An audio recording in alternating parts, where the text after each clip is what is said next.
Good morning and welcome to the breakout session for Southeast Asia. I am Madeline Almazora from the Subregional Office of Southeast Asia here in ESCAP, and I will be your moderator for this session.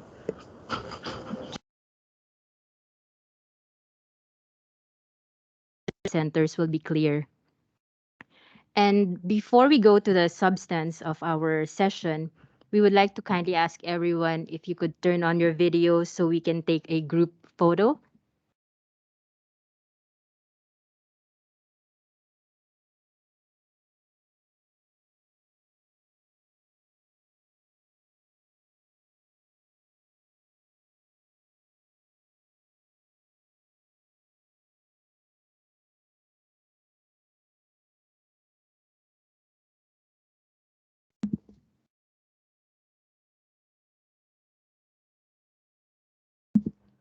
Okay, 1, 2, 3, smile. Thank you. Now, on to our program. I would like to introduce Mr. Rony Soerakoesoemah. He's the head of the Subregional Office for Southeast Asia, and he will present the SDG progress for the subregion. Rony? Okay, thank you, Madeline. And again, welcome to the Southeast Asia breakout session. And this is where we discuss about or have a deep dive on the 11 countries that comprise the Southeast Asia region. So as was highlighted during the launch, the annual Asia Pacific SDG Progress Report provides the basis of our understanding of developments towards the sustainable goals in our region and its subregions. We have 5 subregions that we cover at ESCAP in the Asia Pacific. So this report assesses the gaps which must be closed in order to achieve the goals by 2030. As you can see here, it gives you an overview of the 5 subregions that ESCAP looks into. And you can see that the majority, or at least the clustering, is mainly in the stagnant and regressed columns. And this is particularly highlighted of how there's a mixed progress or developments among the 5 regions. And in particular, if we look at Southeast Asia, it also falls in that category of stagnant and regressed. So unfortunately, if we look at it in the Asia Pacific, the progress of the SDGs is not where we expect it to be. So let's now go to a much closer look at the progress of Southeast Asia, at least for 2022. First, you can see that the current progress of Southeast Asia, as in previous years, is a mixed picture. And this is even before COVID. But with the pandemic, it has made the situation even worse. However, there is significant progress on some SDGs, as we can see, such as in Goal 9, where it builds resilient infrastructure and promoting inclusive and sustainable industrialization. Here we can see that this is resulting from the expansion of coverage of mobile networks. And here I refer to even 2G, 3G, 4G. And so in terms of infrastructure, this allows for more investment, for more inclusivity in terms of trying to ensure that everyone gets included into the dynamics of telecommunication. And this is even in countries such as Brunei Darussalam, Indonesia, Malaysia, Singapore, Thailand, and Vietnam, where coverage is well over 95%. In terms of goal number 1, the subregion remains to have progress, at least in terms of eradicating poverty for individuals living below international and national poverty lines. However, the progress of Goal 1 is affected mainly to the losses due to natural disasters, which the region is heavily afflicted, and also to the lack of government spending on basic services. And here we can see that, because of the COVID pandemic, because of the natural disasters, there's a need for more support in these areas. There's also progress made towards Goal 15, life on land, resulting mainly from compliance with international frameworks for managing biodiversity and protection of mountain biodiversity by expanding protected areas. There is little headway in terms of the subregion towards several SDGs. These include quality of education, goal number 4, with signs of regression, inequality indices, and relative low reading and mathematics proficiency among children and young people. Due to the relatively stable rates of GDP growth and increased economic activity contributed to the progress towards decent work and economic growth. And this is for goal number 8. In terms of partnerships, goal 17, there is little progress in the subregion because government's revenue fell below 30% of GDP and causing technical cooperation for official development assistance to be significantly reduced. Of concern is the subregion is regressing on 5 goals, and these are marked in red. You can clearly see that in the graph where goal 13, particularly as a result of increased GHG emissions and casualties from disasters, have negatively impacted efforts. There is also responsible consumption and production, goal 12, which was also adversely affected by the increased material footprint and material consumption. There is also a reverse trend in clean water and sanitation, goal 6, which is occurred owing to increased water stress. With regards to goal 11, sustainable cities and communities, this was greatly affected by the number of road traffic deaths and human and economic loss from disasters. So this is where we are in terms of the specific targets or indicators of the SDGs goals and where we are heading towards 2030. So this gives you a picture where in the green areas, it tells us that if we maintain our current trajectories, we will be able to eradicate poverty. But the prominence of yellow and red areas indicates that Southeast Asia countries can only succeed with the SDGs through accelerations, especially when it comes to health, environment, and its resilience. The gray areas highlights that targets that cannot be tracked because due to the lack of data. And this was earlier explained by Arman, where because of the lack of data, it is difficult to monitor, but at the same time, this gives us at least a picture of where we are at the moment. So this gives you the general idea, and to reiterate that Southeast Asia is not fully on track. Yes, we are making progress, but due to the pandemic, due to the economic and social impacts of the COVID and towards recovery, we are making little progress, if not regressing. So Southeast Asia needs to accelerate progress or reverse current trends in a number of goals if the region is to meet its 2030 deadline. But as was highlighted, based on the current rate of progress of SDG targets, this may be only achieved by 2065. So in terms of data availability, we can see here that in terms of the subregion, more than half of the data are available. And in terms of yearly progression, we are increasing the number of data sets. So that is good news. But at the same time, if you look at the gray area per country, there is still a need for significant improvements, both in the data sets. So because this will greatly affect the number of indicators, about 231, if we are to have a better assessment of the SDG progress. So with that, allow me to conclude my presentation here. You can visit the website for the complete report, as well as the SDG Gateway, which allows you to further look at the progress both at the country level as well as at the SDG level. So thank you very much. Thank you for the presentation, Rony. To kickstart the next part of our session, we are going to have a couple of interventions.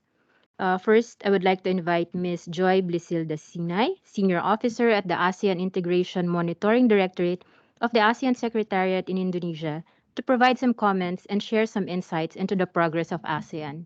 Joy? Thank you, Madel, and good morning, everyone. First of all, congratulations to ESCAP for the publication of the Asia and the Pacific SDG Progress Report 2022. This is timely given that we are in the middle of a pandemic, so the report reminds us of our goals. Second, thank you for inviting us to join this event and also share our views on Southeast Asia's progress. So it has been a long journey since the SDGs was launched in 2016, and we are almost halfway to 2030. We note that the findings of the report that Southeast Asia has made progress in 12 out of 17 goals, especially the strong progress towards Goal 1, which is to end poverty in all its forms, Goal 9 on infrastructure, industrialization, and innovation, and Goal 15, life on land. As the report also highlighted, there is much work to be done on the other 5 goals, Goal 6 and Goals 11 to 14. So in particular, we note that climate action is where Southeast Asia lags behind, has widely retrogressed along with the Asia-Pacific region. So I would like to share that ASEAN has also strengthened efforts in SDG monitoring. In 2020, ASEAN launched the ASEAN SDG Indicators Baseline Report 2020 and accompanying online database through the cooperation and coordination among national statistical offices and relevant agencies in all 10 ASEAN member states. So ASEAN NSOs and agencies agreed on the optimal set of indicators from the more than 200 in the UN SDGs database, and they committed to enhance the relevance, consistency, credibility, and completeness of the data to better support regional and national SDG monitoring. So the database has the national data and also data at the regional level. So going forward, our statistical systems will be core to SDG data collection and monitoring. It will be our challenge to strengthen them so that they meet the data expectations and readily adapt to the evolving statistical ecosystem. The other challenge is stakeholder engagement and in linking the information to the right people to inform policy making to ensure that ASEAN continues to make progress towards the SDGs. I would also like to share that ASEAN is consolidating efforts on sustainability, with some sectors leading the way. So one is energy, which has been implementing programs on energy efficiency and conservation and renewable energy. The other is sustainable transport. However, these efforts have been mainly in silos. So last year, ASEAN adopted the framework for circular economy for the ASEAN Economic Community, or AEC. With this and the corresponding implementation plan that will be out this year, we hope to provide ASEAN, and in particular AEC, a cohesive and structured transition towards a low-carbon circular economy. Through this, we also aim to strengthen regional trade integration and improve our competitiveness as a region. The circular economy model supports sustainable development by making effective and efficient use of materials and energy, thereby reducing resource use in production and promoting sustainable consumption. Through this transition process, we also hope to facilitate member states' achievement of their respective carbon emission targets under the Paris Agreement for Climate Change. So along with the journey towards the SDGs, the transition towards circular economy will transform how we live and how we do things. We have a long way to go, and the pandemic these past 2 years has made our work even more challenging. Still, we continue to make the effort to move forward for us to achieve the resilient, inclusive, and sustainable future that we aim for. Thank you.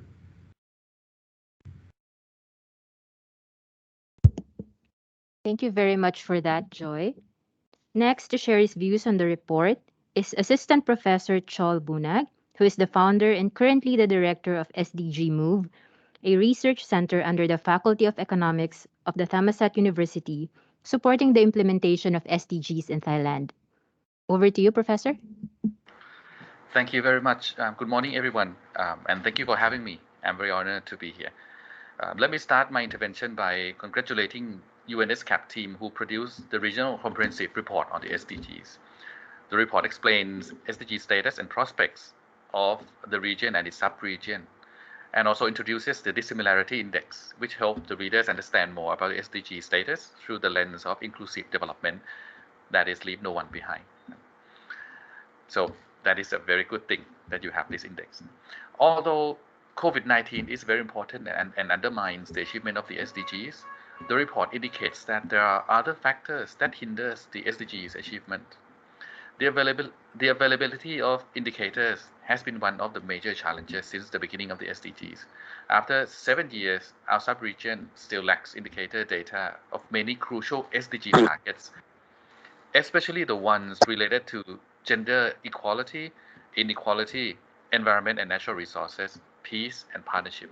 And these targets are very important for indicating if development is inclusive and sustainable or not. Timeliness of data is also very crucial in the time of crisis like COVID-19. So countries in this region need to take more serious actions to tackle these indicators challenges. I support the proposition for strengthening SDG reporting mentioned in the report, which includes increasing cooperation between custodian agencies and national statistical systems, increasing investment in regular household surveys with corresponding questions and modules, and increasing data integration and coordination at the national level to harness administrative data.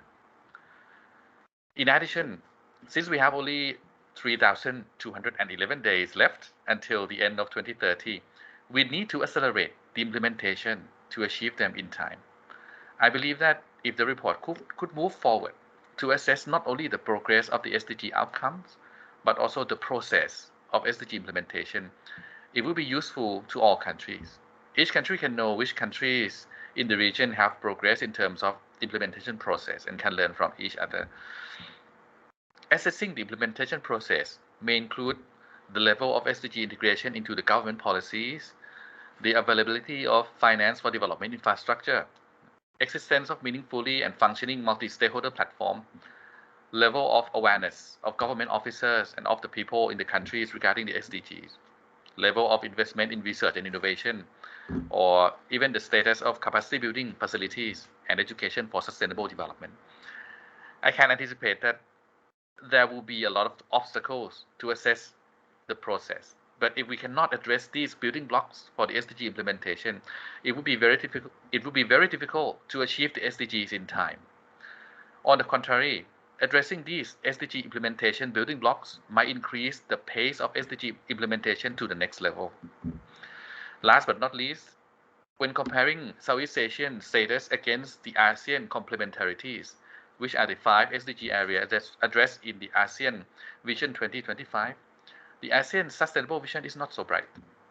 There is progress in poverty eradication and infrastructure and connectivity, but the progress are yet slow and have not met the 2021 targets.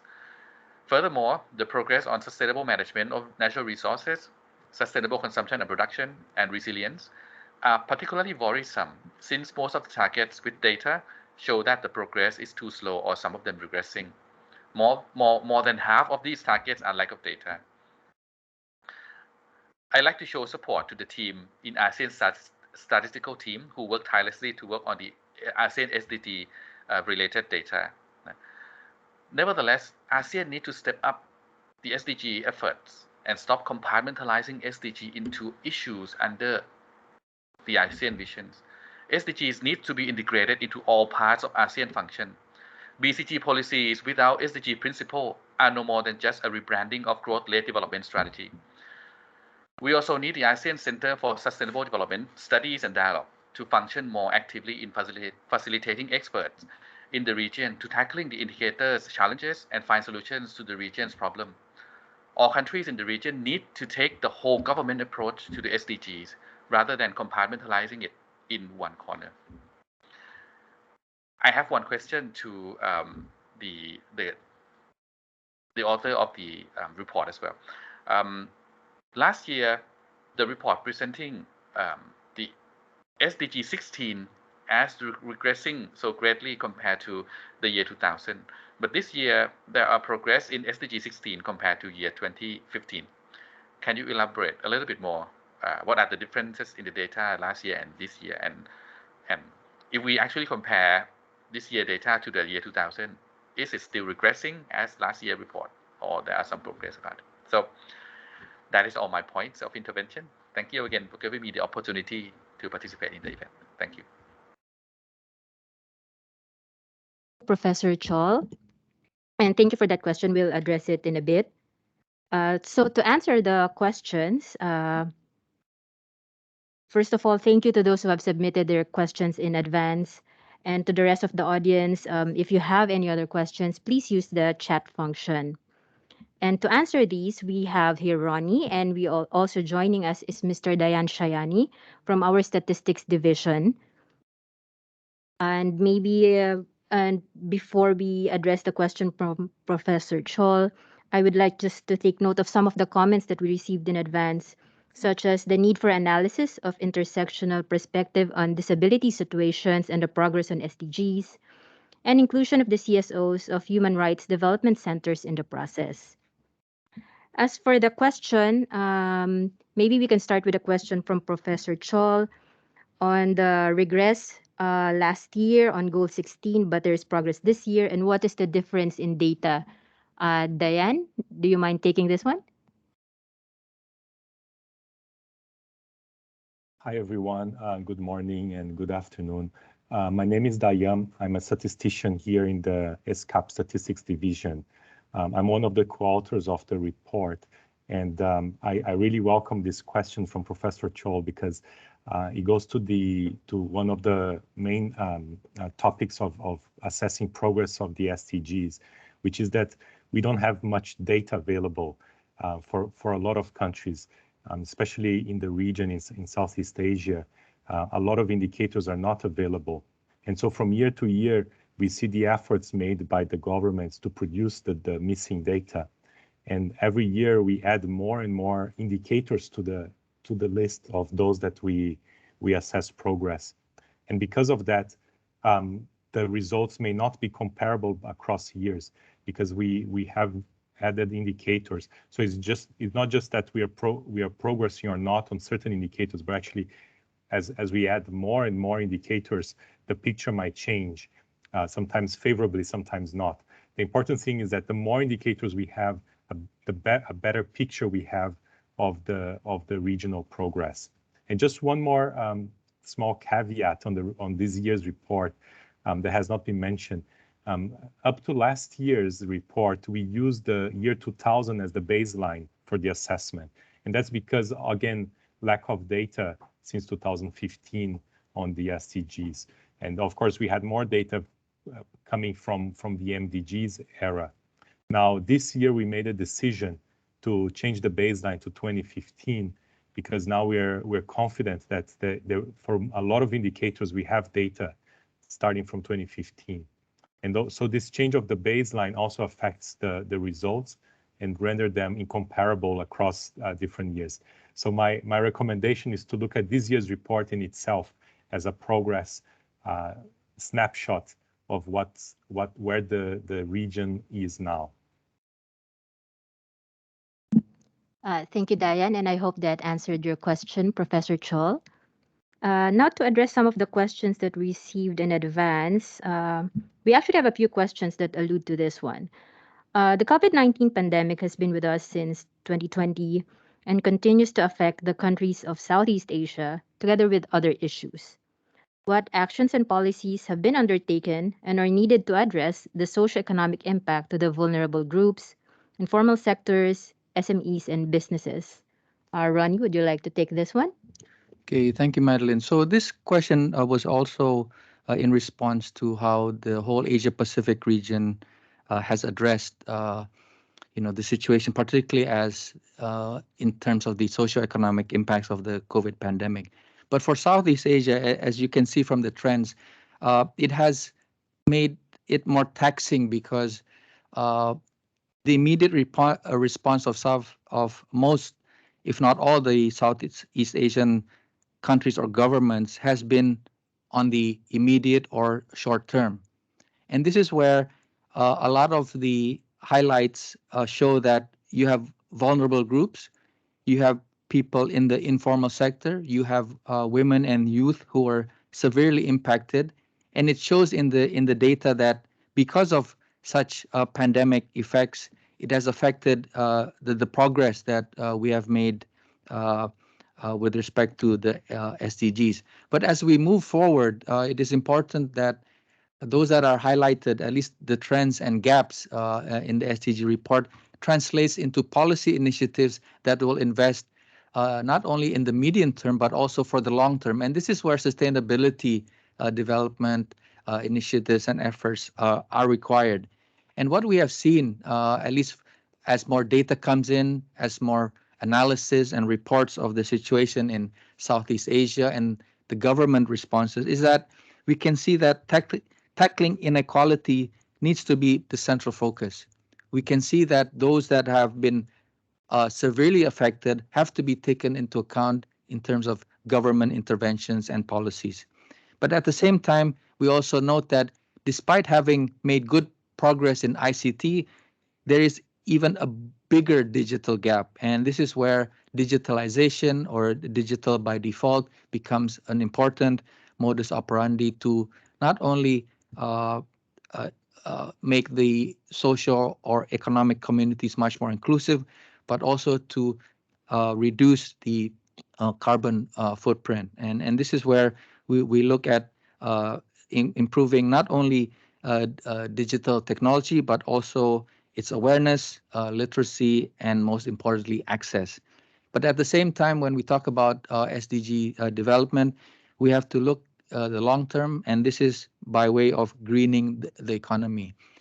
And I think governments are also looking into innovative, sustainable finance and investment to see how they can put much more resources and efforts into those industries, sectors that will promote a much more sustainable development. So these are just some of the initiatives that are taken not only by government, but also by private sector and the public at large, because I think, as was mentioned, the partnerships is not only among governments, among countries, but all stakeholders, communities, and societies alike.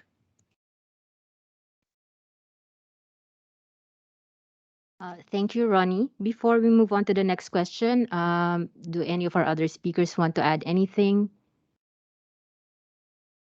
If there's none, then the next question is, how is the SDG performance in Asia Pacific cities?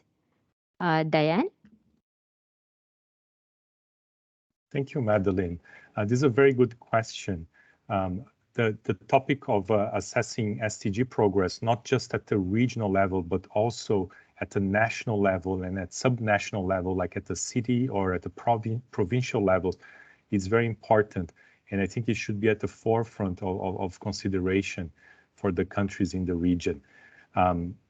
It's not an easy task, though, because a lot of data is not disaggregated by location. But wherever we have data, the same way that the progress assessment is made at the regional and sub-regional levels, they can be applied for cities and for countries as well. And right now, ESCAP is working with a number of countries, including in Southeast Asia, to develop the same assessment at the national level using national data, using national targets. And some of them are actually even going further into assessing at the provincial level. And we're hoping that very soon we'll start seeing progress assessments like this at all the levels, including the city level. Thank you, and back to you, Madeline. Thank you very much for that, Diane. I'm looking at the chat box. So far, we don't have any other questions. Is there any from the audience? If there are none, so I guess this is it for our breakout session. And we would like again to thank everyone for joining us today, not just in this session, but for the launch. And so be sure to read the report, which is now available through the link in our website. Good day, everyone. Okay, thank you. Thank you very much.